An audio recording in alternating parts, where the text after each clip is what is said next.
ask you, because I love asking everybody the same question. Was there any times in your life where you got knocked on your ass and you just had to get up, didn't feel sorry for yourself, kept moving? How did you lose in a just hot market? I get so many people asking me what I did. My first deal I bought, it was a horrible experience. It had termite damage all in it.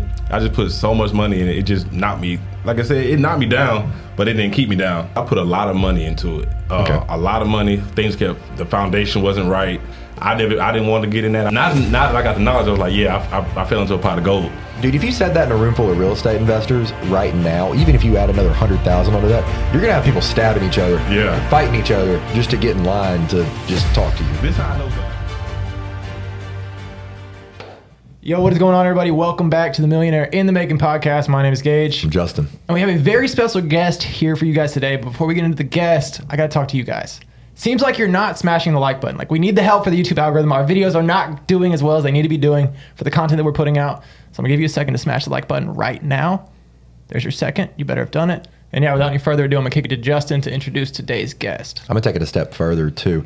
Man, we do this to give back to everybody else. What you can do for us is you can share this to somebody who needs it. Okay, somebody's going to relate to Brandon's message, and it is up to you to share that. That's the biggest thing you can do back for us. Just hit the share button, send it to one person that you know needs this. All right, we got a very special guest today, Brandon Kiser. All right, go ahead and introduce yourself. What do you do for a living, and where are you from? Yeah, first off, I want to thank you guys for having me. I definitely jumped at the opportunity when you hit me up. Like, I'm excited about it because I don't think I've ever really been on the podcast before. And second, I'm guilty too because I watched all y'all videos that I don't think I liked a single one of them after the fact of some of the other ones. But I know you put out a lot of them, and I need to start liking those. So I'm gonna go out and do that when I get back. But yeah, my name is Brandon Kiser. I'm from Mobile, Alabama. You can really call me BK. Nobody really ever called me Brandon anyway. BK is my nickname, so you can call me that. I went to Theodore High School, played baseball in college. I really didn't start really getting into entrepreneurial ventures until after I started playing ball. And it was just like, what do I need to do in my life? I wanted to be like a broadcaster with ESPN and everything. And then I realized that it's a slow moving ladder, and I want to kind of move faster than that ladder. So I'm a salesman at heart, so I started selling insurance first, and that's what kind of got me into real estate. Some of my money I put in that, and went to that real estate. But yeah, it's been a long journey so far. What made you want to get into insurance? I was stuck between insurance and real estate when I first got started. I got approached by a real estate guy and an insurance guy. Yeah, and I was stuck. Yeah. What made you want to pick insurance? Well, my dad did insurance a long time ago, so I kind of, even though I was young, I knew he kind of did that stuff. But insurance was something that is commission based, so my income was no limit. I can make as much money as I wanted to the more time I put in. So, and I've always been a go getter in everything I've done. So, I got my insurance license in 2017, and didn't want me to doing much with it at first, and then I came across some ladies that were really doing good with Colonial Life, the company I'm with now, and gave them a shot, and I've been moving with them ever since. Okay, that's interesting. So, your first year of insurance, where did you work before? Was it a 9-to-5 kind of job, hourly? I never actually been in corporate world per se, 9 to 5. I worked odd end jobs here and there. Like I said, I started with leadership for a while, and then I worked at the hotel. I still work at the hotel on part-time, the Riverview Plaza downtown in Mobile, and work Papa John's. I just worked these odd-end jobs to try to figure out what I wanted to do. And that's just kind of what transitioned into getting my insurance license. Was it rough going to commission-based? Oh, that's a scary jump. Yes, very rough.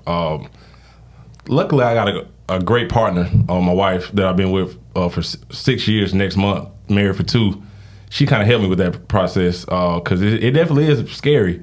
It's a high turnover in that industry already because it is scary. You literally, if you don't hunt, you don't eat.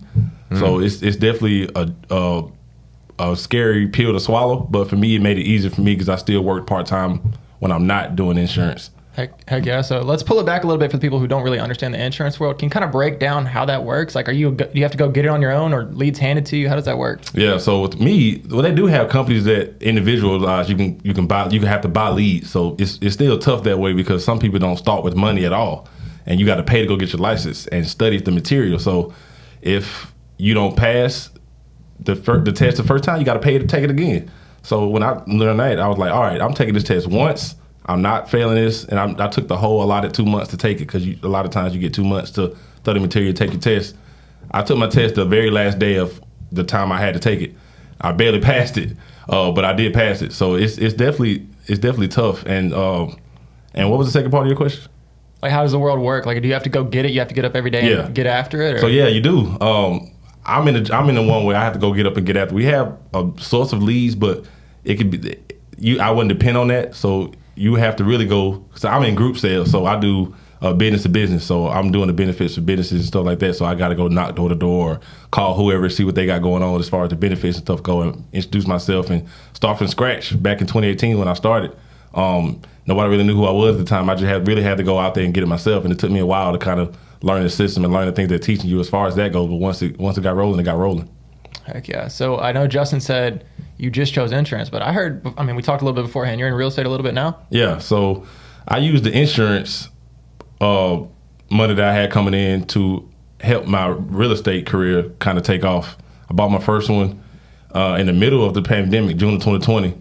And that's when I really first, let me bring it back a little bit. My parents tried to get me into real estate back when I was in college. They did real estate. They have a few rentals now. And at that time, my mind, I wasn't even about none of that. I wasn't trying to look at it. All right, yeah, cool, mom, yeah, dad, whatever. And then as I kept going and looking at different books and things of that nature, Rich Dad, Poor Dad was like the first thing that really got me mind shifting. I was like, man, I wish I would have listened to them back in the day. And then, damn, right. So then I started looking even further into it, and yeah, they stayed with me every step of the way. I was finally ready to listen to them. And so sometimes you just gotta wait till people are ready, and that's when it started happening for me. And funny, the first deal I bought, my wife actually sent it to me from Facebook Marketplace. So shout out to Taylor for that, because I don't know when I would actually went out and bought my first one once I got all the information I needed to get to do that. So cool. Can you describe your first deal? Yeah. Did you know what you were doing? I mean, you've been in insurance, so you kind of were around real estate a little bit. You understood maybe a little bit of the dynamics, but your first property is pretty scary. Yes, it was scary, because when I bought it, it was I didn't really do the due diligence like I should have. She sent me the lead. I went out and looked at it. I just looked at the basic stuff that you see in the house. I didn't do an inspection. I didn't ask how old the roof was.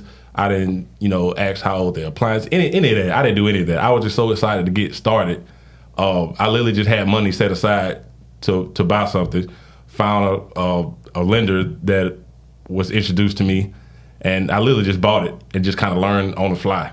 Luckily, it wasn't a huge deal, but I did lose money on it. But it helped me learn as I went. I even tell people now, I don't know if this is great advice, but I tell people, once you get the knowledge, if you got to buy something small and kind of learn that way, it's because people, analysis by paralysis, they want to get as much information as they can, not really taking no action. And I just literally just went out there and did it. Didn't even have a whole bunch of information like I do now. And I lost money on that deal, but it helped me learn for the deals I had, after that. So it definitely, I wouldn't change a thing. So you lost money and it didn't discourage you? You just kept buying, or I was at that time, at that particular point in time, I was really cranking my insurance business. Like I was saying, I'm won back-to-back Agent of the Year with my company, so I was really starting to get traction, really starting to get referrals, really starting to get out in the field and making a name for myself, and that's part of the time. So even me losing money and still working part-time at the hotel, which, like I said, which I still do now, and making some extra money to keep everything flowing, it really didn't discourage me at all, because I knew even if I lost it, it's a learning experience for me. I don't lose, I just learn. So that's what I always like to say. I don't lose, I just learn. Man, we've heard that about 3 times this week, haven't we? That's awesome. You notice how every one of our guests, all these successful people are just saying the same thing. How many times you need to hear it, guys? How many times you need to hear it? I'm telling you, man, they leave breadcrumbs, man. Success has clues. Like, successful people, they learned from someone. Yep. There are plenty of mentors out here to help you. Tell us about that. You lost on your first real estate deal. And this was in 2020, if I heard that correctly. This is when the market was going straight vertical. How did you lose in a just hot market? Well, I ended up winning when I sold, but I put a lot of money into it. A lot of money. Things kept going. It was, the foundation wasn't right. Roof wasn't right. The deck on the back was falling apart. Floor wasn't right. It was just, I put so much money into it. And what really gravitated me to it is because the house had a tenant already in it. Yeah. So I didn't really have to do a whole bunch to get it started and make money right away. I bought it, and then I started making money right away. Albeit the rent was low. It wasn't what it should have been, but it was still money that I could make. So instead of being in the red, I was technically in the black because I was just making my money right back. But once they started to leave, and I really realized that, oh man, this would take a lot of money to get it back going, a lot of money, and I didn't have it, and I also didn't want to do it. So I started looking to sell because that's what a lot of advice I was getting. You might want to sell this and just move it into something else. So that's what I did. Any reason why you didn't do a cash out refinance and then just take that money and put it down for another one? At that time, I didn't even know what it was. I had that problem too. I got like 15, 16, 17 plus properties deep before I even knew what a cash out refinance was. And I was doing real estate for like 8 years, mind you that. So it's like, not a lot of people know you can borrow against your equity. Exactly. I done it later for my other properties that we might get into later. But at that time, I didn't know what it was. If I would have known, I probably would have done it because I don't like selling. Some people like to flip. I know y'all had B-May on. He likes to flip and everything and stuff. But I didn't want to get in that. I wanted to buy and hold for everything. Because like I said, I'm still working. I got my other career that I can, fall back on and stuff like that. That makes me residual income. But I didn't want to sell it. But it was just the right time for me to move into something else. It was just a money pit for me. I just really didn't know what I was doing. How many properties you at now? 16. I had 18, but I sold 2 of them. And the other one, that was a horrible deal I got into too. But yeah, I got 16 now. 16. So you went from 1 to 16 in 2.5, 3 years? 2 years. That's impressive. 0 to 16 in 2 years, yeah. Man, I love that. Now answer me this one. A lot of people think rentals make a lot of money. No. At what point did you even really notice a difference in quality of life? Man, I got a number for this one, so it's like I just want to see if your number and my number are close to each other. It's crazy because people ask me, they see what I'm doing and ask me, you ain't retired yet? You didn't quit your job? No, it ain't all like that yet. You got to pay the mortgage back. You got to pay the insurance, property taxes. You got all these different repairs that come on, all the different headaches and stuff you got to deal with. I'm nowhere near close to doing that yet. That's just, it looks good, but behind it, you think you're making all this money, but a lot of that goes right back into it. You make a lot of equity. Yeah. You don't make a lot of cash on cash return. Right. A lot of people are real estate rich, but cash poor. It's a real thing because equity is not an easy thing to grab in real estate. Even with a cash out refinance, it's going to take you 30, 60 days, sometimes more than that if you got finance issues. A HELOC is the happy medium, though, a home equity line of credit. It's like a credit card that's attached to your property with a lien on your title. So if you have a HELOC for like $20,000, $30,000, some companies will do 85, 90, 95% of whatever your house is worth as far as equity goes. And you can pull that money in and out whenever you want. And the difference between a HELOC and then just a cash out refinance, the cash out refinance, you get interest every day, no matter what, until you pay it back. With a HELOC, if you pull 10,000 out and then you put 10,000 back in, you're only getting hit with interest for whatever days are in between. Well, let me ask you this. So HELOC, from what I understand, is only for your primary house, right? Or did they can do investments. Some mortgage companies only let you do up to 4 properties. Right. But if you've got 4 or 5 different mortgage companies, they shy away from that. The terms and the amount of equity you can pull out aren't as good as your primary home. But I mean, some people, dude, I think it was PenFed. That was my favorite one. They were doing like a 95% HELOC. Really? Back in the pandemic for like, it was like 3.75%. And I was like, man, this is free money. You're right not getting here. that no more. No, you're them, not. Them days are done. No, dude, I just signed a mortgage and it was like 8.75, 9.2, somewhere around there, like a couple of days ago. But I went private with it. Yeah. And I'm okay with that number right now just because interest rates are high. Yeah. When you go private, you pay 2 to 3 points above whatever the market is. Right. So let's get back to that, man. You got 16 rentals, and people thought that, man, life is just good. You're chilling on a beach with your laptop. You're retired, man. You're sipping champagne every day. Right. That is actually doable if you manage your finances right. But for most humans, the average human, at what point did you start feeling safe and secure with your rentals? What number? Like 8th rental, 5th rental? It's Haven't hit it crazy. yet? It's crazy because I had 7 single family properties, and the last one I bought was a 10. It was 10 at one time. It was a 10 unit complex in Midtown. So I went from 7 to 17 really quick, and it was my first multifamily property that I've done. So it was a little different, but a lot of stuff stays the same. But it was just a lot more money involved, and I didn't really know how I was going to fund the deal. At this point in time, I didn't know about cashing out refi. I didn't know about other people's money because I've always put my own money in the down payments up to that point. And there's another gem. I found this one on Facebook Marketplace. I found a lot of deals on Facebook Marketplace. It's crazy. But this lady was trying to rent out one side of her duplex. Yeah. So I just hit her up, said, "Hey, I'm not looking to rent, but will you be willing to sell the duplex? I wanted to get in multifamily. I was just wanting to get a duplex. I didn't think it was gonna be 10, but." She said, "Yeah, hit up my husband." And so I hit up the husband. "Hey, I talked to your wife. Say you willing to sell." So yeah, I actually am willing to sell, but it's not just a duplex. It's actually 3 duplexes, a triplex, and a single apartment. Ooh, you hit the lottery. Yeah, and that's what I thought. I was like, "Oh my God, yeah, okay, so great. Let's go out there and look at it." So I got there and gave me the numbers, and I was like, "Oh, well, I don't know how I'm gonna afford that to 20% of." Well, that was $280,000 at the time. Man, you got 10 units for $280,000 in Mobile. See, no, I'm not finished. Oh, man. So at that time, it was 280, but only 4 out of the 10 were rented. Other ones needed major rehab, and I was like, I don't know. That's still amazing. Dude. Yeah, now that I got the knowledge, I was like, yeah, I fell into a pot of gold. Dude, if you said that in a room full of real estate investors right now, even if you add another 100,000 onto that, you're gonna have people stabbing each other, fighting each other just to get in line to just talk to you. This is how I know God had this for me.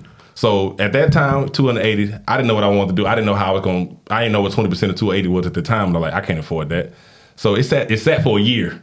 Came back a year later. Said, because now I got the knowledge. Now I'm starting to read a lot of Bigger Pockets books. Brandon Turner's one of my favorite guys to listen to. So I'm reading a lot of the books on how to finance things of that nature. I went back to him. Said, "Hey, you still got that 10 unit?" "Yeah, I still got it. You still willing to sell it?" "Yeah." Went back out there. Instead of being 280, went to the 320. So I was like, okay, I know how to do it. I know what I need to do now. So my mom had a property that was officially paid off. So she let me use her cash out to get the money to take out of that deal to put for a down payment on that one. So I had no money into the deal at all. I just told my mom I'll pay her note until I refinance out to put that money back in her property. But yeah, that's how I did that one after I got all the knowledge and got creative with my financing. And I bought it for $320, and then after everything was done, it was worth $750. So I learned all that from the first deal I bought to the second, to third, to put all that knowledge I did and all those other properties into the one that got me double equity for buying that one. So it was. Would you believe me if I say we did the exact same deal? Really? I bought a 10-unit apartment complex in Foley, 2 quadplexes and a duplex. Yeah.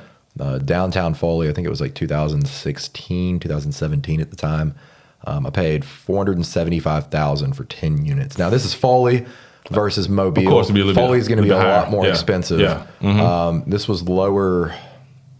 I think when I bought the place, it's higher D-class property. And for those of you who don't know what that means, you have A, B, C, or D-class property.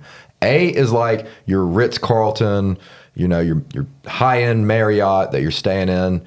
Your B class might be like a really, really nice, like maybe a La Quinta Holiday Inn, something like that. Yeah. Something like that. Your C class properties might be like a red roof that's updated, and then your D class property, you in the rough spot of town. You need to roll your windows up, lock your car when you come to a stop sign. I love higher D class property and then turning it into a mid to high C. Or you take a mid C, high C, and turn it into low B, very, very low B. I didn't even know Foley even had D-class neighborhood. Oh man, we got some rough areas. I didn't even know that. there's 2 rough areas, but the closer you get to the beach, the better.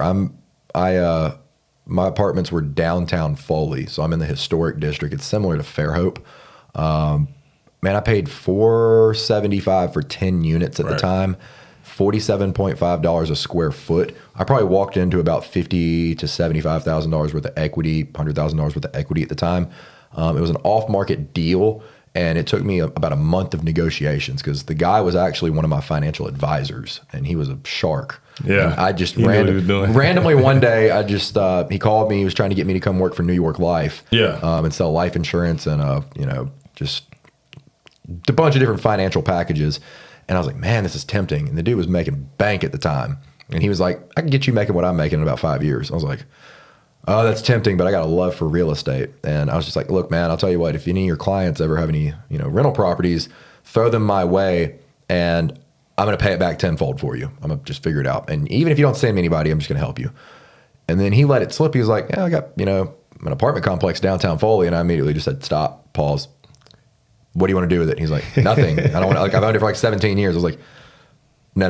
What do you want to do with it? I want to buy this thing right now. And what can you do for me? He's like, well, you're going to pay, I'm not going to give you a deal on it. I was like, you don't have to. Come on, let's do it. Is this the one you own the finance? Yeah. And he's like, you haven't even seen the place. I'm like, I just got done for like 3-4 years straight just listening to nothing but Grant Cardone on why you should buy multifamily. And this was the first opportunity where somebody said, yeah, I've got an apartment complex, and even just entertained the fact that I could buy it. And I was just like, I'm sold, done.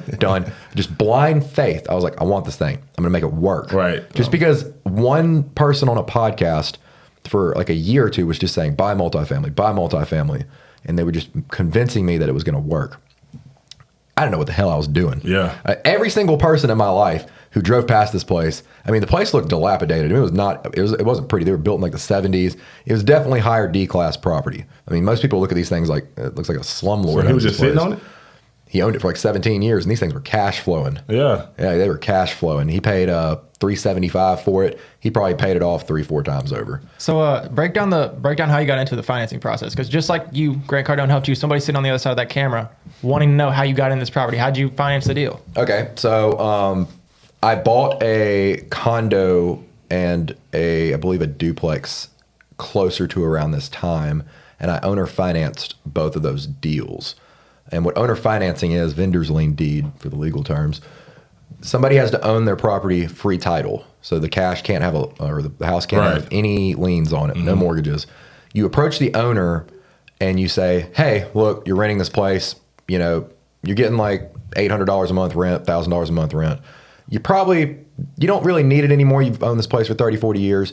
When somebody calls you about a leaky toilet at 2 o'clock in the morning, is it really worth your time? How's about I give you, let's just say the house is worth $100,000.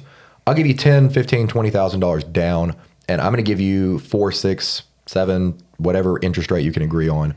And now, instead of you making $1,000 a month, you're going to get $500, $600, $650 forever without lifting a finger, without having to deal with a leaky toilet. And I love having these conversations with people that have like 20, 30, 40 properties. And I tell them, I want your worst property. I want the one that you do not care about losing. I want the call about the leaky toilet in the middle of the night.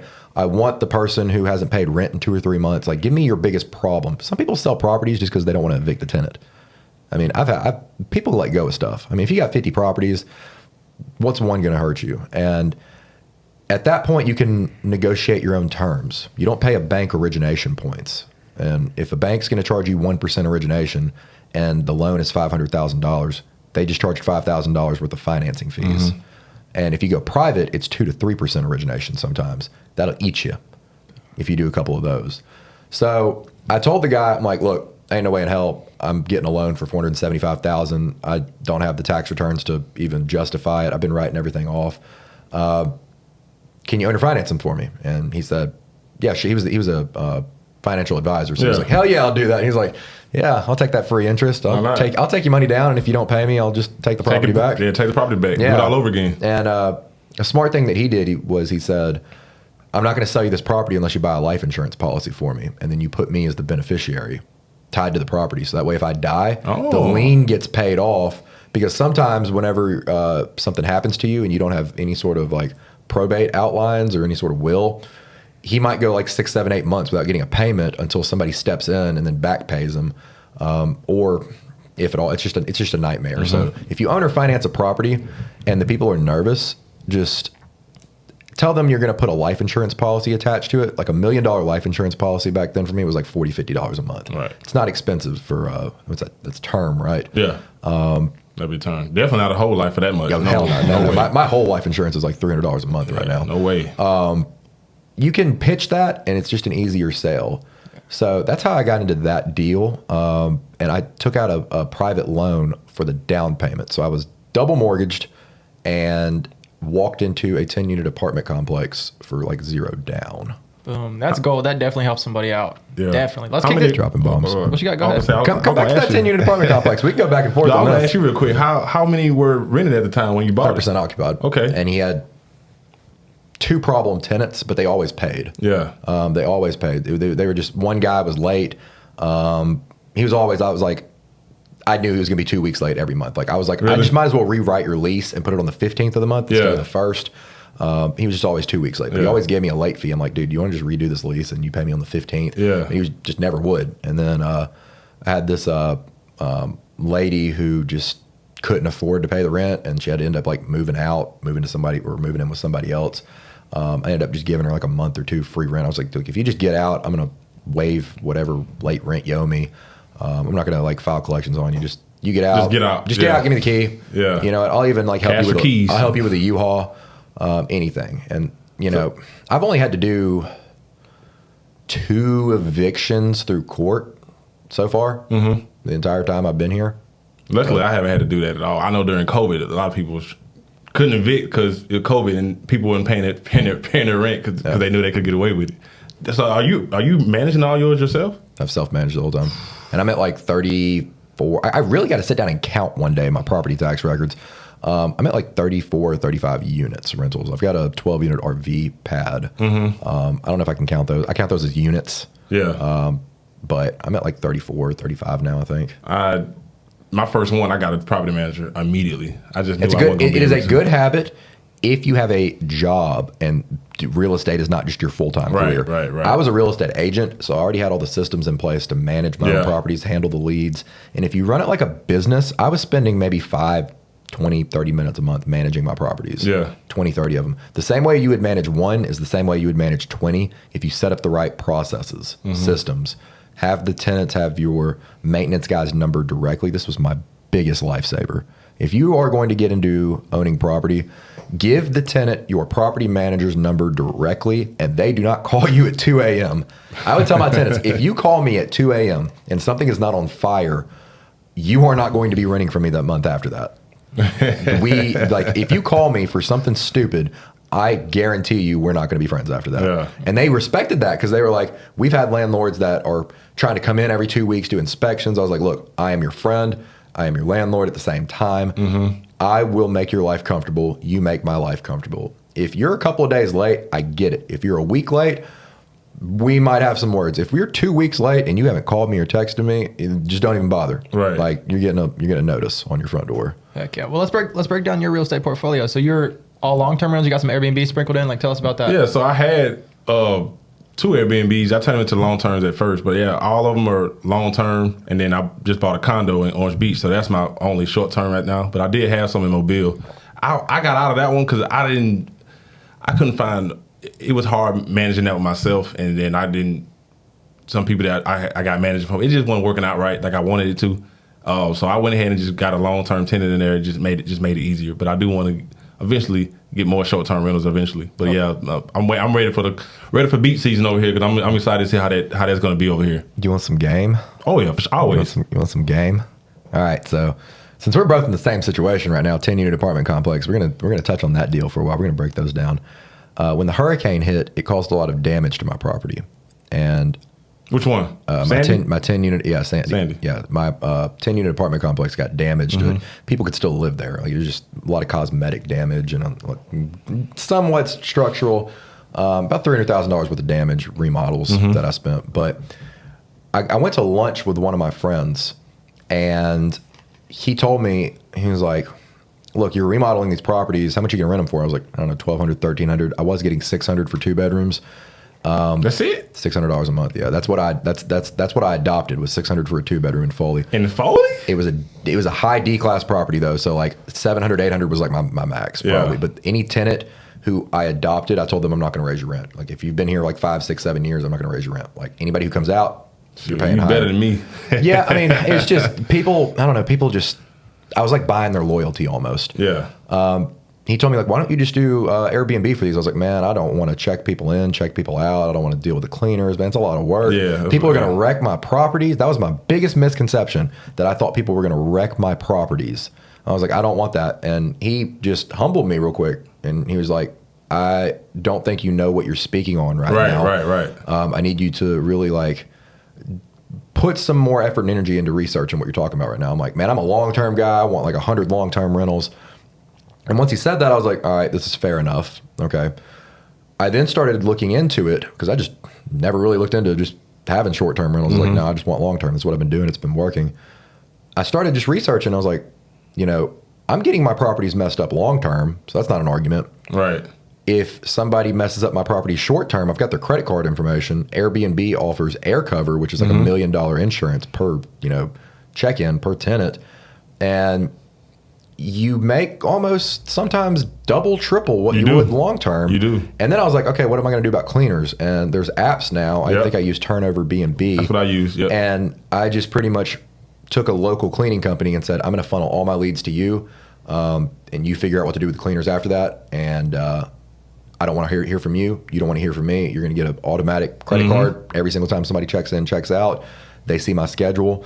My maintenance guy is tenants have my maintenance guy's number, same thing like that. And now I'm spending about 5 minutes a day managing my Airbnbs for 3 times the profit, and I can just hire a VA to manage the messages. But I actually enjoy seeing what's going good and what's going bad in my properties. Yeah. I'm spending just about the same, if not just a little bit more time.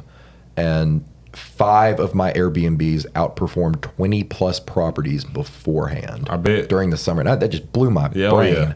I had a hard time trying to find a good handyman, the maintenance man to In stay Mobile? there. Yeah, man, I couldn't. I had a few that always doing something else, so they had other jobs and they couldn't get out there. That was a hard thing for me. It's just trying to find people that can go on a drop of a hat or when I need something done. You shouldn't. Maybe I'm looking in the wrong places. Call more I don't know. contractors and just say, hey, you got any old workers or retired workers? Somebody. Man, that's an easy problem. Yeah. Take your 10-unit apartment complex and start converting each one of those into an Airbnb.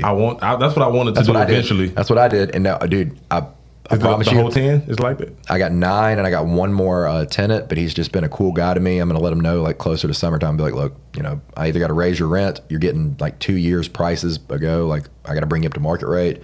Or, I'm going to give you a free month's rent to get out. And, cause you got like more people than what we agreed upon living here. Yeah. I got 9 of those 10 apartments on Airbnb right now, and 2 apartments on Airbnb outperform what 10 were doing before. Now there's negatives and there's positives to everything. Now don't just take this as blind advice and just hop on the Airbnb train. If you run it like a business, it can be beautiful. If you don't run it like a business, it's going to collapse on you and you're going to waste everybody's time. But phase out each one of those tenants and switch them over to Airbnb. I thought about that too when I first started. I thought I was going to at least do one of the ones Airbnb, but I was like, okay, I need to cash flow this thing as much as I can. So let me just get what I can as far as, monthly. And then after a while, I do want to start getting them on Airbnb. See, if you have 10 units at the same complex, it's so much easier to find maintenance men. It's so much easier to find cleaners, because if you have 3 checkouts, 4 checkouts in a day, the cleaner can clean all 4 of them at the same time, bring a friend. It just becomes like an operation. You run a limited service motel at that point. You're about to say motel, yeah. Yeah. Let me pull something from this. Let me pull something from this. Because you said, correct me if I'm wrong, but you had to sit down with somebody and they told you about this and you're like, what the hell? No. You were open-minded at the fact. Yeah, I got slapped in the face with facts. So let's touch on that. Was there any point in your life, you kind of said your parents told you to get into real estate earlier, you didn't listen to them. Was there any point in your life where you were open-minded to somebody and it changed the trajectory of your life, like maybe a mentor or anything like that? Shoot, them actually, and my brother. My brother's no longer with us. He died of cancer in 2020. But I've actually wearing his shirt. I didn't even realize I was wearing his shirt. But he was kind of the one that got me thinking about it as well. Once you hear the same voice over and over again, if you hear something different from somebody else, it kind of hits different. So my brother was like doing that for me with the real estate because he wanted to get in real estate, which he was before he got sick and everything. But he was like one of the ones that really told me of some of the what could be with that. And him and my mom bought one right before he passed. But I think I would say my brother. He was actually, me and him were best friends. He was 4 years older than me. But yeah, he really got me into a lot of that stuff, and a lot of the things that I do now are actually for him. I wasn't even supposed to be. I'm not gonna say I'm not supposed to be what I am today, but this was supposed to be his dream too. He was supposed to be doing what I'm doing, but on a much larger scale. So I kind of contribute everything I almost do for him. So that's awesome, man. That's some real stuff.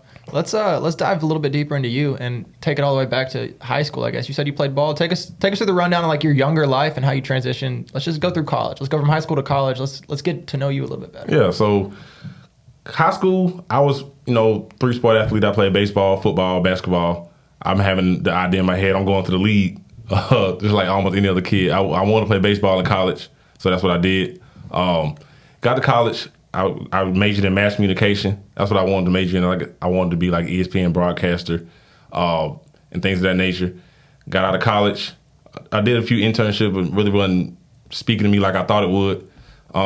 So I really just, after college, after ball and everything, came home, started to get odd end jobs here and there, trying to figure out really what I wanted to do because I had no clue what I wanted to do at that point. I'm like, man, I thought I wanted to do this, but I didn't. So I was just trying to figure out what I wanted. And then insurance came, like I said, and then real estate just came right after that. And it's crazy because I never thought I would like real estate, and I never thought that it would. Let's see. I don't know how I'm trying to say this. I never thought it would. The benefits would be as rich as they are, as far as everything real estate, and so I just never really thought that everything would be like how it is with the real estate, and I just don't know how. I just don't know how people don't want to get into real estate. Really, it's just hard. You don't know what you don't know. You don't know what you don't know, but ignorance is not bliss nowadays. You have the internet. Yeah. So 20 years ago, 30 years ago, that was an excuse. Yeah. Nowadays, you can't open up your TikTok, YouTube, Facebook without somebody shoving real estate down your throat, exactly. Or crypto or anything. I mean, there's so many opportunities out there.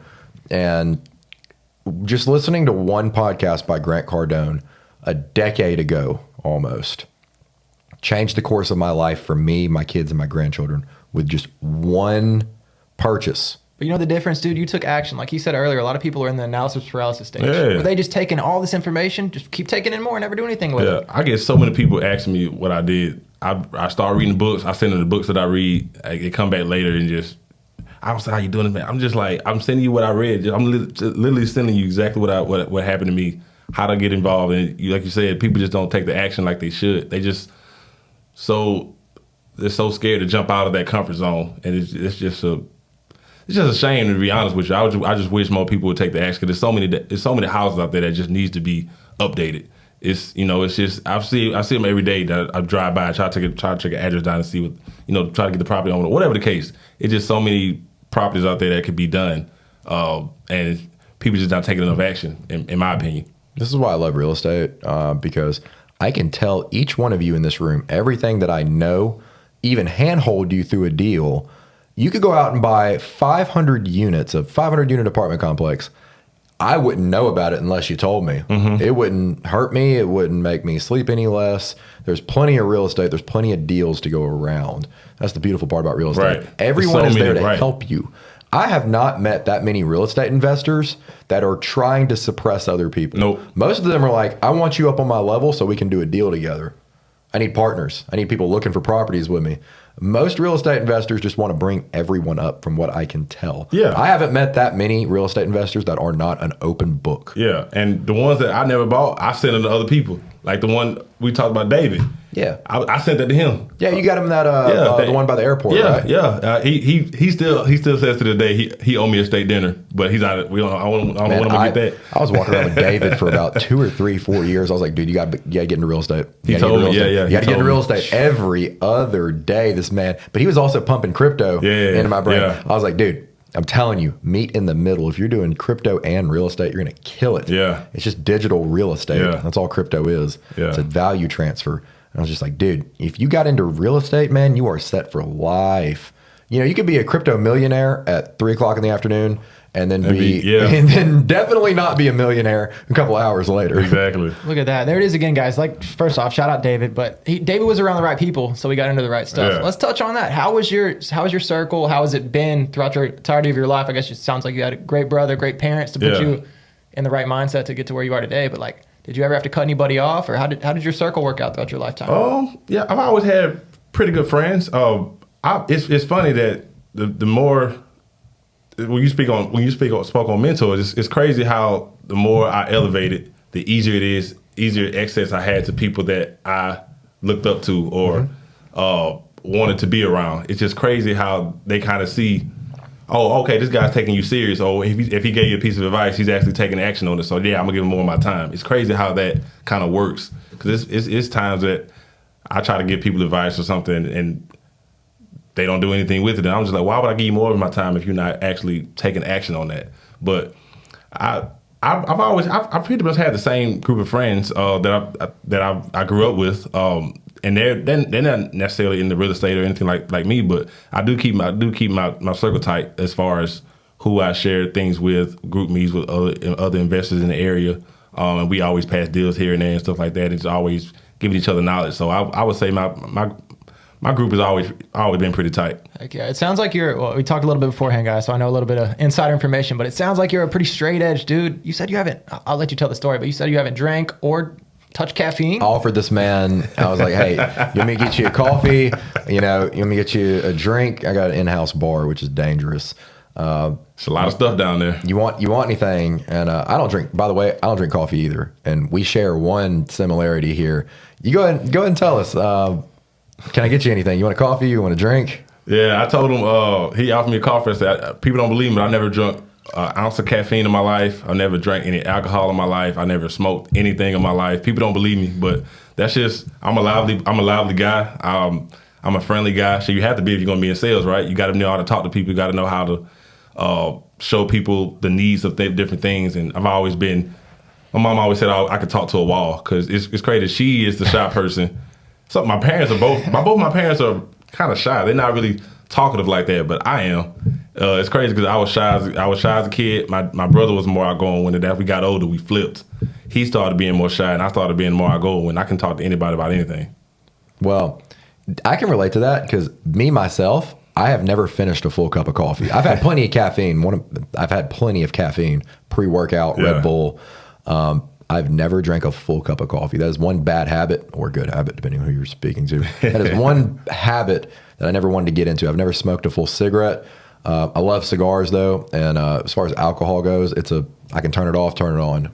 I don't have, when it comes to alcohol, that's just one thing that, like, I have an extreme addictive personality, but alcohol was just one thing that I was just like, I could give two shits less, honestly. I'll go 6 months without having one drink, and then I'll go on a couple of weeks where it's like spring break. It just doesn't make a difference. I've been around it a lot. It's just, I just never. I want to touch on something you said on another podcast. You said, I want to ask you about this. You said, peer pressure. You said something about peer pressure. Oh. You are not stronger than peer pressure? I disagree with that, because I've been around alcohol my whole life. It's okay. It never fazed me at all. I just want to touch on that. That's just alcohol, but what's something else that somebody peer pressured you into? Man, if your friend, back when you were a teenager, if somebody told you to jump off of something, somebody told you to do something, there's levels to it. I get what he's saying. I agree. There's levels to it. You're right. If you're mentally strong, but is that something you would prescribe to everyone? Nah, absolutely not. You are right. not. The average person is not stronger than peer pressure. Yeah, most people lack in self-discipline. When I was 18, it's funny how you say that you've never had a drop of alcohol. I respect that. Like that's hell yes. I love that. From the age of 18 to 21, I wasn't allowed to touch a drop of alcohol. because I vowed one of my rules to become successful was I can't have a drop of alcohol until I have 100K sitting in the bank. And that was a vow that I took at 18. And I was like, I know that if I can do this right now, when we're going out to, there used to be a bar called 5-4. Yeah, oh, bro. 5-4 in Mobile. You ain't telling me that. You see how many people make that same exact response every single time? Man. So if you know what 5-4 is, God, you're a trooper. And I'm sorry if we ever ran into each other there. But I was going there every weekend, and man, it was going downhill. Life was going downhill. I was spending way too much money on fun. I wasn't working enough. I got put in kind of like it was a little dark spot in life. I snapped out of it because, here we go, another podcast. Grant Cardone said, you shouldn't drink until you're a millionaire. And I was like, well, how the fuck do I do that? That's hard. Let's scale that back. Let's do 100,000. I can do that, I think. At 18, that's a scary number. Yeah. But I figured if I can have 100K in the bank, I can get into real estate. So do I want to trade short-term alcohol, which I didn't even really care about that much, for long-term generational wealth at 18? And I'm lucky, and this is all from one individual, Grant Cardone, and just listening to one podcast a day, 2 podcasts a day by Grant Cardone. I stuck to him for like 6 months. Gary Vee, Jim Rohn, Grant Cardone, okay, the bigs. You know, I went through that whole self-development era where it was just Robert Kiyosaki, Rich Dad, Poor Dad, Think and Grow Rich, Richest Man in Babylon. Mm-hmm. Every one of these, you know, self-help books that everybody needs to listen or needs to learn from. 100K in the bank at 18, no alcohol until I do that. Now, you can plug and play that. You can take that and say, no cigarettes, I'm not going to eat fast food, no alcohol. I'm not going to drink soft drinks until I hit 10,000 in the bank, 5,000 in the bank, 2,000 in the bank. You can mix and match those numbers. Set little goals for yourself. You would be surprised how quick you're going to work towards it. When I'm going out with all my friends every weekend and I'm not allowed to drink and everybody's throwing beers in my face or trying to buy me shots, and I'm just like 18, 19, 20 years old going, nope, can't do it. And then not being able to drink on my 21st birthday. Now, when it's your 21st birthday and you're out at dinner and you have 3 people buy you drinks and you're just like, here you go, one of my friends. It takes some focus, some self-discipline. But if it wasn't for that, I don't think I'd be where I'm at today. Yeah. If I just didn't give up short-term pleasure for long-term wealth. That's some game right there. Incentivize yourself to reach your goals. That's pretty good stuff. And look at us now. Now, if I want to go out to Miami and just go hard every single weekend, me stacking 100 G's and putting that all into multifamily and other business ventures, I get to do whatever I want, whenever I want now. It's about instant gratification. People want that instant gratification, but you was able to delay your gratification. That's what you got to sacrifice something to get ahead, and you sacrifice alcohol, you sacrifice everything you needed to do. So shout out to you on that, man. So what's the story behind the caffeine? I mean, I'm ADHD, ADD, whatever it is. Yeah, man, I got way too much energy up here. When I take any caffeine, I just turn into a crackhead. Yeah, it's uncomfortable for me. It's funny actually because my parents always told me as a kid, don't drink coffee too young. It's gonna stunt your bone growth. I don't know how much of a myth that is, but they said I always wanted to be tall because they knew that. So okay, you want to be tall, don't drink coffee, and you won't. It's gonna stunt your growth. You won't be tall. And I grew to be tall, so I don't know how much of a myth it is or whatever the case. But I was told, and I also know people that drunk coffee at a young age and they're scrawny. 5'4", or whatever the case. So I don't know if it's a myth or not. But I'm sitting here on like 500 milligrams caffeine. I'm chilling. This man's living off of caffeine and hopes and dreams right now. I love it. I'm just over here raw dogging life. Caffeine just don't work for me. I'm already high strung. Yeah. I got plenty of energy. I don't need anything else. It's almost to the point where it's almost too much. Yeah. All right. Let's take it a little bit deeper. Tell me what fulfills you. What gets you out of bed every day? Why do you keep doing what you're doing? Financial freedom, man. I'm glad you asked that because I got a shout out my wife here because she allowed me to do what I needed to do. We hear about these relationship things. A lot of women saying, "Oh, the man got to pay all the bills, this and that." But I always say, whatever situation works for you guys, you do that. And for me to build this stuff, she paid all the bills at the house. She paid everything she needed to do for me to keep all what I need to do to. Fulfill what I need to do as far as real estate. What I needed to have this for the contracts or whatever the case. she held it down at the house while I tried to build this. And now she was with me when I was broke. She gonna get everything she wants here on out. That's awesome. That's the definition of a team. We've been touching on this Really a lot. though. I got to shout her out for that. She's just a trooper when it comes to that. So I love that Taylor, for I you. love you. Let's dive deeper into that because a lot of the people who have been sitting in that same seat, the guests, have all said that's the most pivotal part. You got to have somebody who's riding with you. You got to have a hell of a wife, whatever it may be. Touch a little bit on that and like just take your wife out of the equation. Speak to the people.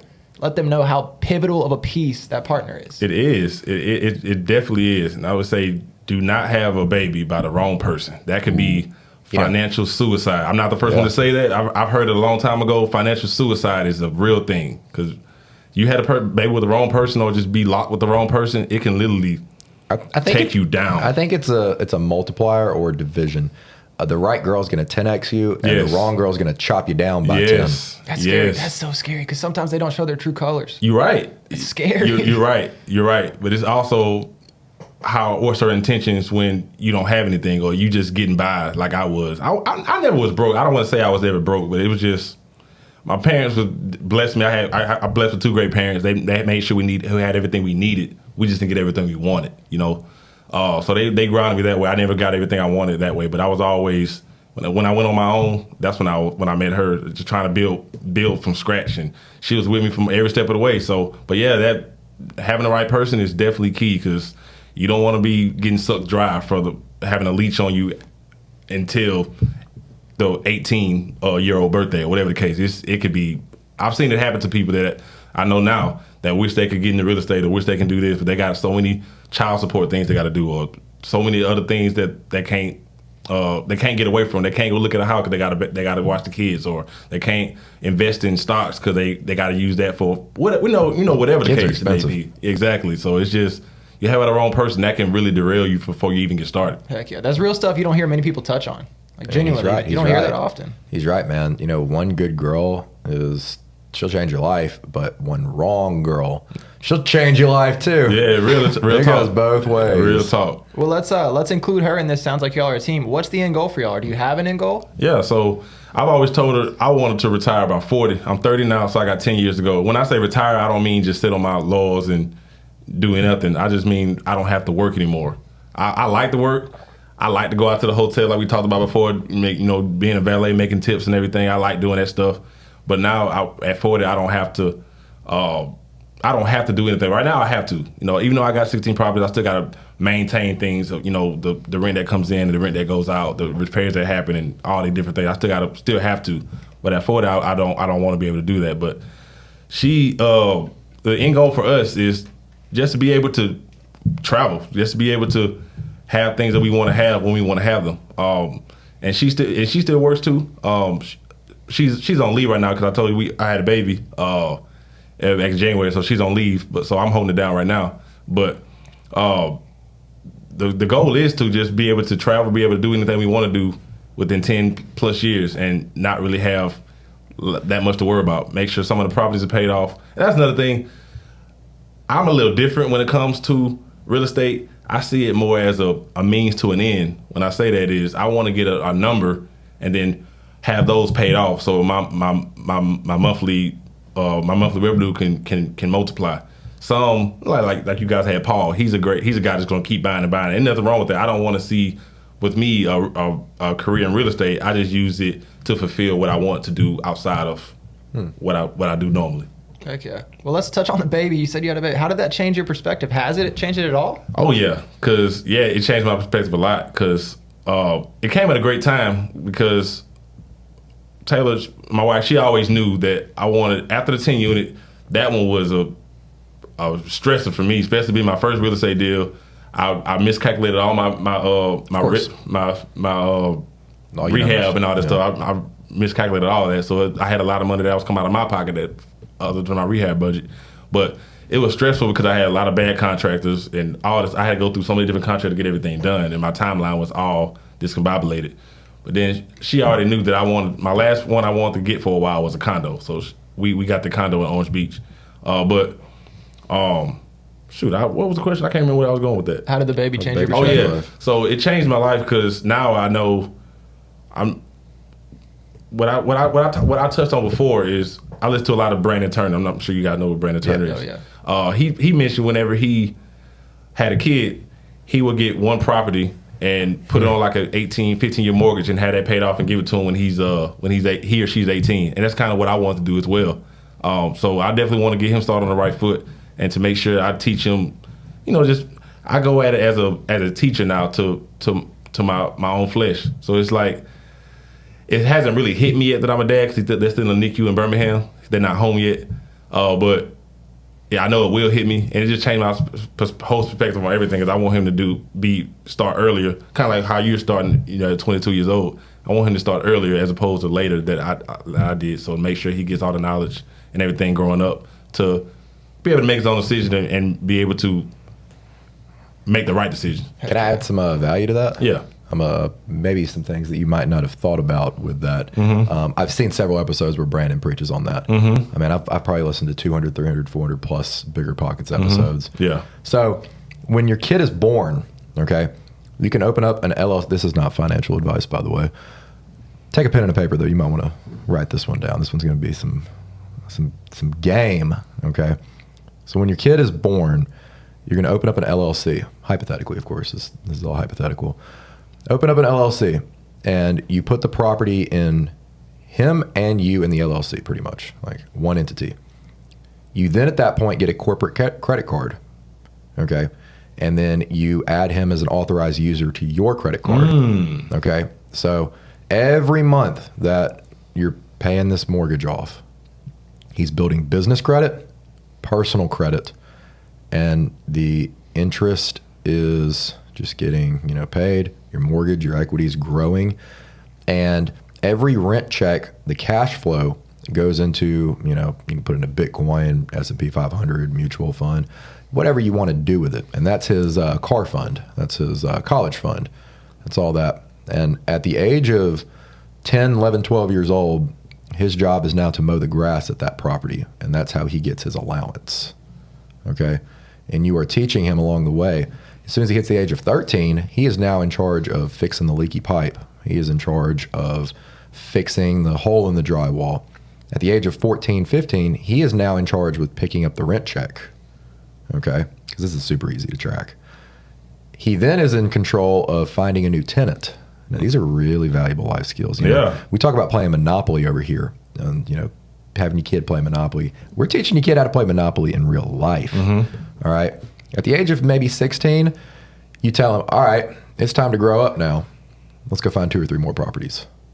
And now you got a property that might be 3/4 of the way paid off. Yeah. And you can now take a HELOC or, equity loan, and you say, okay, you've been doing this for 3, 4, 5 years. You've been teaching them along the way. You're going to act like the guardrails when you go bowling. You're going to say, go find me 3 or 4 or 5 properties.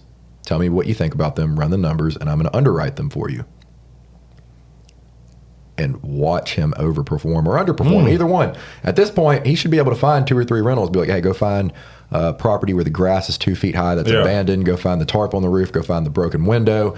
Go find the, just the anything you can do, whatever your trick is for finding property. At that point, he might have 2 rentals now, 3, 4. If you are good at it, by the time you're 16 to 18, what if you help him buy 5 or 6 properties? You got a property that's paid off. Let's say you bought that house for $100,000 and now 15, 16 years later it's worth $250,000, $275,000, and you got an extra couple $100,000 worth of cash flow that you've accumulated over the years. That's enough to buy 4 or 5 properties. Exactly. That's very doable. Yeah. And if your kid isn't good at real estate and you're like, look, this just ain't for you. You know what? You got a college fund. Now you ain't got to worry about your kid not getting into the college he wants. By then he'll know what he want to do by then. So, and at that point, here's where the magic kicks in. Imagine you had this when you were 18. At the age of 18, he has 15, 16, 17, 18 years of revolving credit, and he has business credit, and he has stated income for over a decade. Any bank is going to beg for him to sign on a loan at 18. That's some game right there. Oh, yeah. I'm going to have to replay that back. You got to replay that? Yeah. Take some notes, man. See, and here's the beautiful part about this with something like an FHA loan. which is 3.5% 3.5% down. Yep. You find a $100,000 house, that's $3,500 you got to put down, and you can finance the closing cost. Okay. Most Americans can figure out a way to save $3,500. Stop drinking a cup of coffee a day.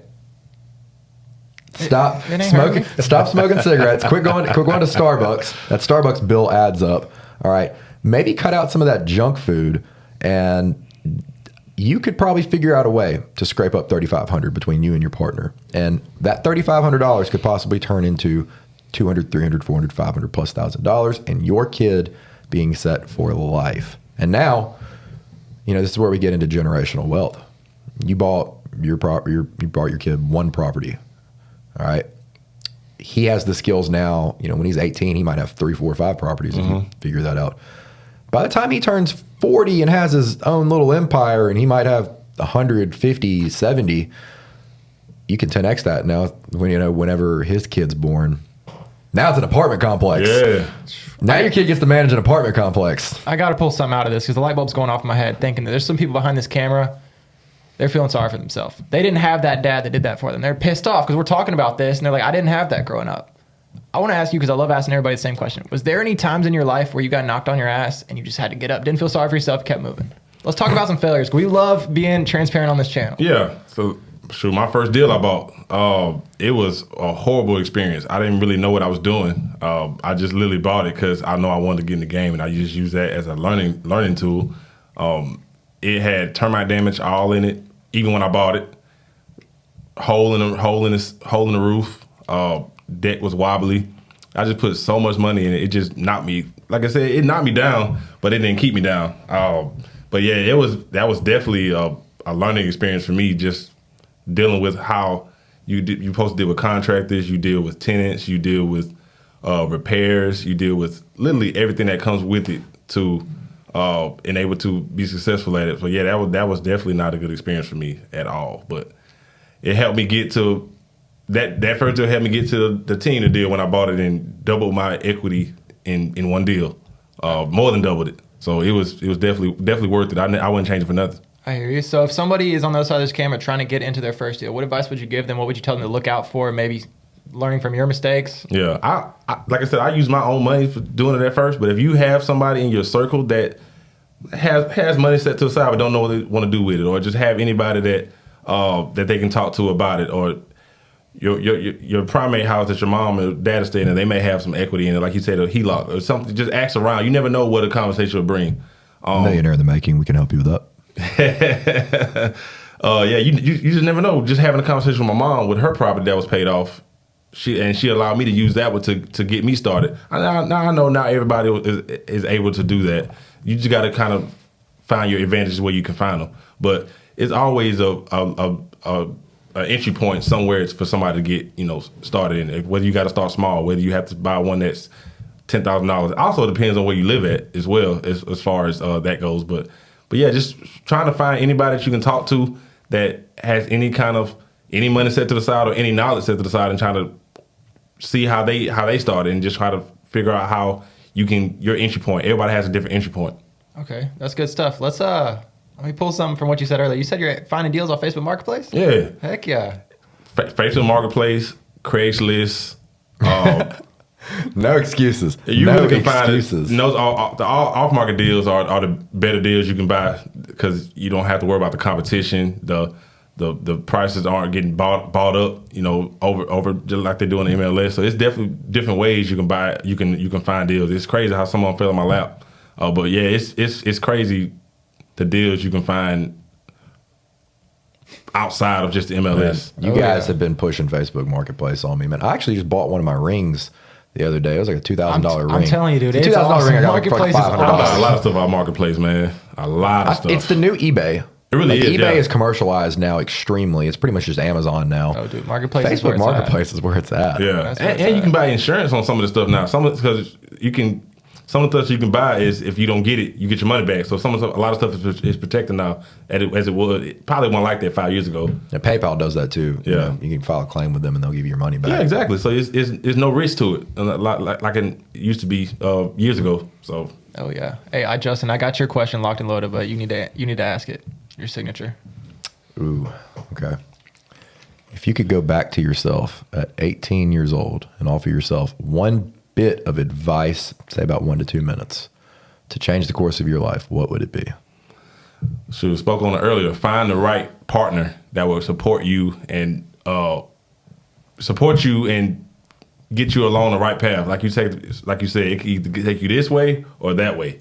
So just find that right partner and to support your goals, and y'all can figure out how you want to approach different things. But yeah, finding that right partner and just reading the right books, getting that knowledge before you even want to get started.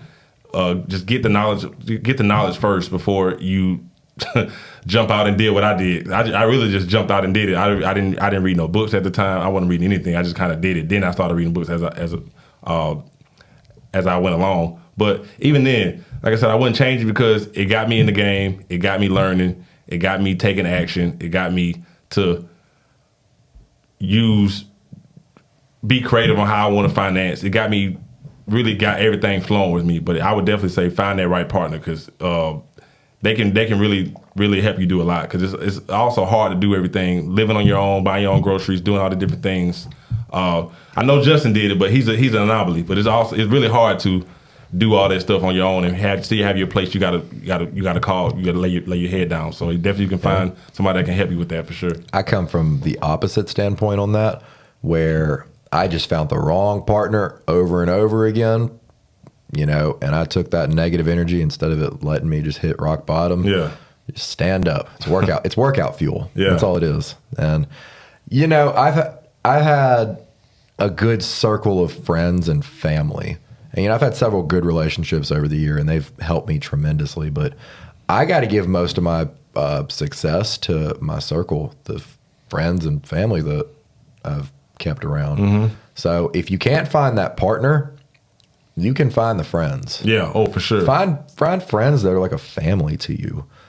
Almost everybody in my circle right now that I roll with, if they're getting jumped, it's no questions. I'm jumping in. If I'm getting jumped, ain't no questions. They're jumping in. If I leave my wallet on the table, I feel safe. Almost all my friends have the code to my house. They can come in here. I come back to my house and my friends are just chilling on my back porch, got their feet up on my sofa. They're enjoying my house more than I am. Yeah. We walked in and he put the code in. I was just like, oh, okay. All right, we're not waiting. Okay, good. Let's just walk in. Nah, man.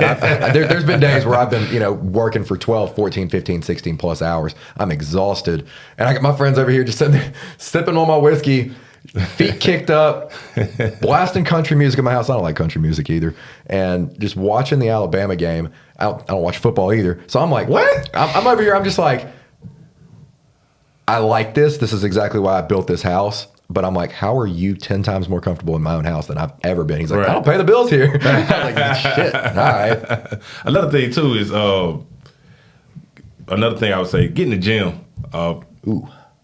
Even though it's not helping you financially, it actually does. Just get in the gym, make you feel better, make you look better. It just gives you more confidence to do in everything in life. I couldn't stress that enough. Just get in the gym, start there, and just see how that takes you into different ways you would never thought you would be taken to. 100%. That's huge. I'm glad you brought that up. But let's stay on this for a second because I know a lot of our viewers, we just get comments, we look at them all the time. They always want to know how to be more confident. What's your recipe to that? How are you confident? Where does that stem from? It probably stems from me.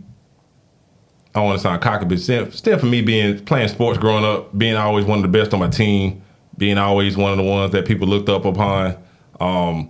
I've always just had that. So I wouldn't necessarily know how to preach confidence. It's just something that you just have to have, I guess. I'm not saying you should. I'm not saying it's you can't teach it, but I just have it. I don't know. It's just something that I always know. If I want to do something, I'm gonna get it done. I'm just driven.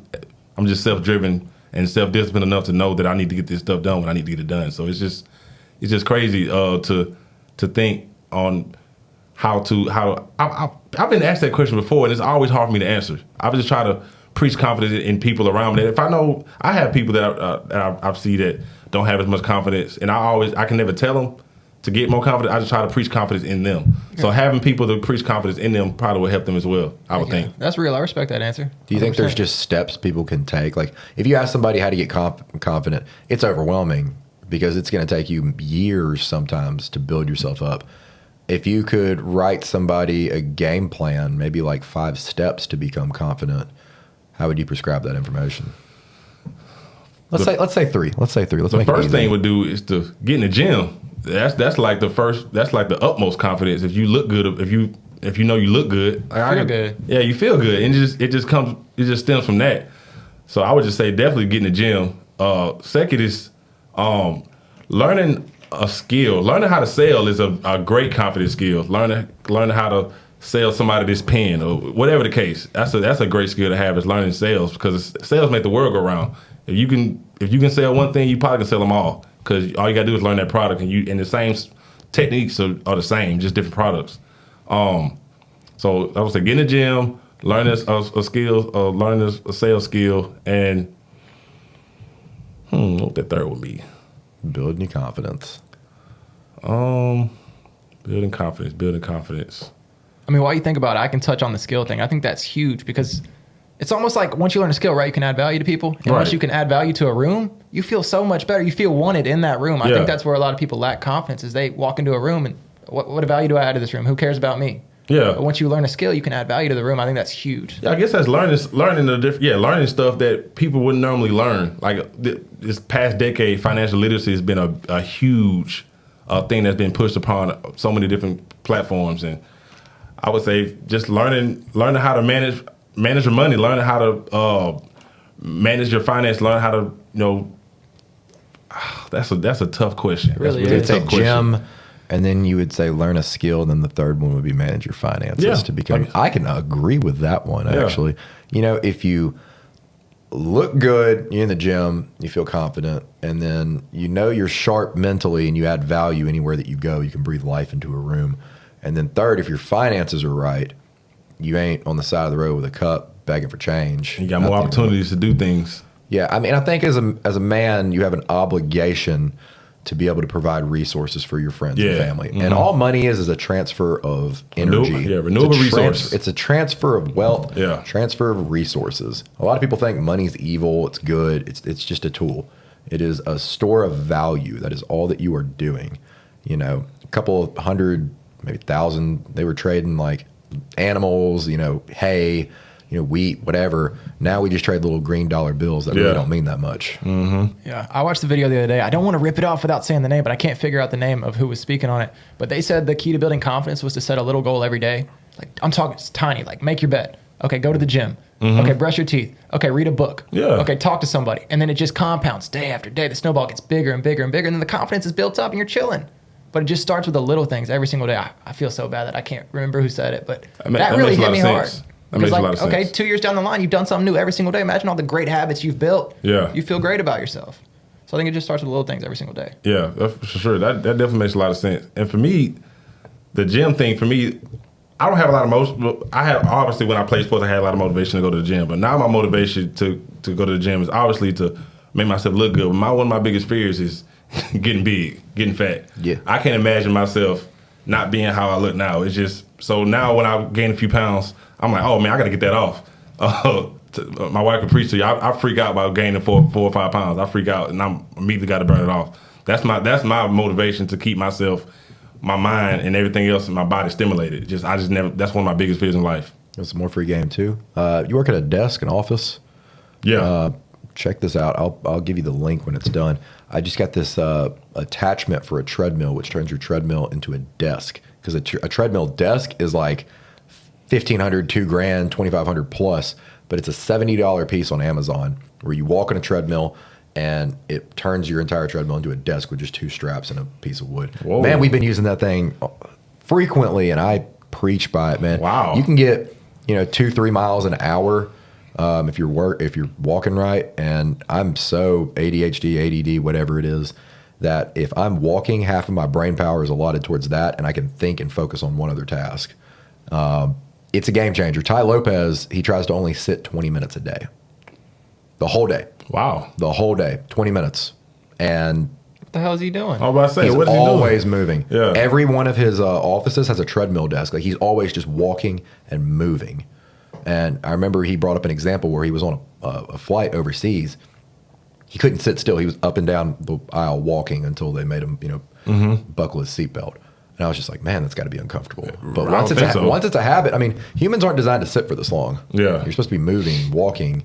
I mean, the average human, they probably walk a quarter of a mile a day, if that, half a mile tops. Yeah. I mean, your ancestors were walking a lot, running a lot more than that. They were active. So treadmill desk, man, I prescribe that to everyone. You can just walk while you work, and you can find a treadmill almost anywhere. I need to see that. I'll send you the link when we leave here. Well, heck, is there anything else you want to touch on? I think we kind of passed the hour mark. Is there anything you want to touch on, say to the people while you got the platform? Yeah, just let's see. I guess I can give him if you might want to reach out to him, I guess I can plug in my. Yeah. We'll drop it down below for sure. But yeah, well, I don't do a lot of social media. I won't do a lot of posting and stuff. But my Facebook is Brandon Kiser, Kiser. I think my tag is BK51517. So Facebook.com/BK51517, something like that. Instagram is Brandon Kiser 17. Twitter is Brandon Kiser 17. More than happy to reach out to you. I'm more than happy to reach out to me. Definitely can help you with anything that you need help with. I'm here just like these guys are here. They're doing a great job with their platform. Big shout out to y'all. But anything, regardless of real estate, stocks, anything like that, insurance, do it to the best of your ability. Anything that comes with a skill that Gage was talking about earlier, learn that skill, get more confident. Anything that makes you more valuable, 10x that. Like Justin always talk about, 10x that. You're never doing enough. Keep going. You always got to just. I just blanked. Keep building. Keep going. Keep grinding. Yeah. I just blanked real quick. But yeah, keep going. Keep grinding. You always can do more, and just never sit until the job's done. But yeah, I'm excited for you guys to have me over here. Let me, before we close this out, let me ask you a question. Why aren't you posting more on social media? Why aren't you pushing social media harder? If you're in the insurance game and it's off of referrals, network. Yeah. You ever given any thought to that, or you just don't do it because you don't do it? To be honest, I'm lazy when it comes to that. I'm not gonna lie. We got some things that we're lazy at. That's one of the things that I'm lazy at. I'm more of a guy that goes out into the field and asks people for referrals. I could do it. It's just I don't. While I'm doing that, I could be out there doing something else. I'm just not. It's just not. It's just not my thing. But I know people that do it. They do a great job at it. I'm just more of a peer-to-peer, belly-to-belly type person. I like to get out there and show my face and shake somebody's hand and things of that nature. I can respect that. I respect transparency. But I definitely have been in people's DMs though. Business on the DMs. Hey, let me take you out for lunch. Let me buy you lunch, and then talk to them. Hey, see if they have any benefit options or whatever the case. But as far as posting, people say I should post more. I just never get around to it really. I respect that. Yeah. It's hard. It's a job. It really is. You got to be intentional about it. Yeah. And I'm just not very intentional about it. I'm intentional about other things, and that's just not one of them for sure. I can respect that 100%. I mean, killing it in real life instead of the digital world. Yeah. A lot of people aren't killing it in real life and then killing it on the digital world, pretending like they are. Yeah. Mm-hmm. It's crazy you say that. I see so many people, I'm just like, you ain't got it like that for real, man. Stop flexing. Dude, the good part about being in real estate is it's all numbers.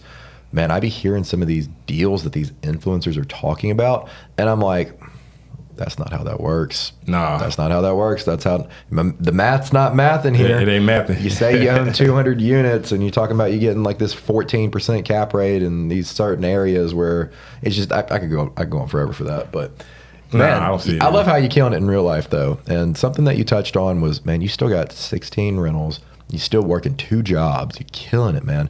A big mistake people make right now is thinking that they can get 1, 2, 3, 4, 5 rentals and just stop. It's quitting too because early. the moment that one AC breaks, you just lost 3 to 6 months worth of cash flow. Exactly. That's $6,000. It's gonna be a hard day when you have 5 units and you've been spending all your rent checks. I've been here before, and all of a sudden 2 ACs break, and you just had a third of your bank account just wiped out. But that's it right there. Like you guys said, there's a lot of people online kind of faking it, acting like they got it. That's the real stuff people need to hear. They need to know that when you got 4, you're not there yet. When you got 16, it still may not even be there. Ain't there. You still got work to do. I'm dealing with that now. Having to deal with some ACs being fixed, having to deal with some flooring issues. Shoot, as soon as my rent coming in, it's going right back out the mortgage and stuff. So it's like I'm right here and just maybe a little bit above I could put away, but even that, I'm just going right back into something else. So The good thing is just generational wealth. Yeah. You're making money on the back end that you can't even see with the equity. Exactly. So real estate is a long game. long game. It is a long game. You know, to be honest, I bet we're scaring some people off talking about this. Like a lot of people come from other channels. They're like, "Oh, real estate, awesome! Let's go." These guys are talking about real estate, and they hear what we're saying or hear what y'all are Good. saying. If it Right. scares you off, it is not meant for you. It's not. It's not meant for you. And I'm glad. More deals for somebody else, and we don't want to portray that it's just all glitz and glamour. It's not. It's some dark side stuff to it, just like with anything else. It's good and bad. The risk to reward ratio is definitely in your favor. For sure. But for every dollar you think that you could make, you better be prepared to lose the equal amount. You know, Just like real estate, just like it's risky to own real estate. It's risky not to own real estate. It's risky in every little thing that you can do. If you are taking a risk on right now, you're going to reap the rewards. If you're not taking a risk on, you're going to not reap the rewards and still having to maybe work after 65 because you don't have enough money set aside. You're not having anything that's paying you when you're not working. That's the name of the game, is having something that's paying you while you're not working. Boom, that's a bomb right there. man, that's going to hurt somebody's feelings. It's just man, Good. it's the truth. Especially in this gig economy where if you're not owning the business or not making it passive income, you're losing. You're not putting money away. Inflation is not stopping. Do y'all see inflation stopping at any point? It's going to be worse. It's gonna be a minute. Yeah, so I just don't see if you're not putting your money away or making it work for you, you're just going to be losing. That's just what it is to it. Cold hard truth. But what more can you want, guys? If this is what you want to keep hearing, subscribe to the channel. And yeah, is there anything else you want to rip on? Share this to somebody else. Share who this, might and all his need it. links will be down below. So if you want to contact Brandon, click the links down below. And yeah, guys, catch y'all on the next one. For sure. Thank y'all, man.